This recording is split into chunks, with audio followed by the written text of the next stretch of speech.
Doctor என்ன சொல்லியிருக்காரு?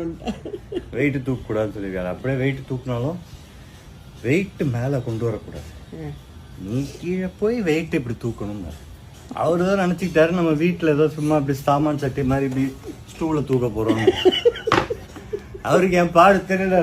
இவ்வளோ பெரிய ஸ்பீக்கர் நான் எப்படி சார் இப்படி உக்காந்த மேனிக்கு தூக்கணும்னா அது என் பின்பக்கமாக தள்ளி.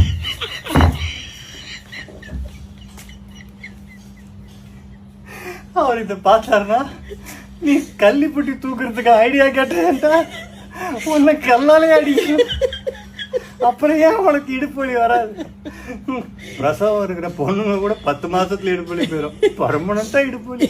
இப்படியே அம்மா யாரா கொஞ்சம் கைத்தாங்களா தூக்கி விடுங்க. இப்ப எப்படிதான் தூக்குவேன்? இது முதுகு பஞ்சர் ஆனாலும் பரவாயில்லன்னு இப்படிதான் தூக்கணும். தார்சன் இஸ் ஹேண்ட்சம், தார்சன் இஸ் ஸ்ட்ராங். அம்மா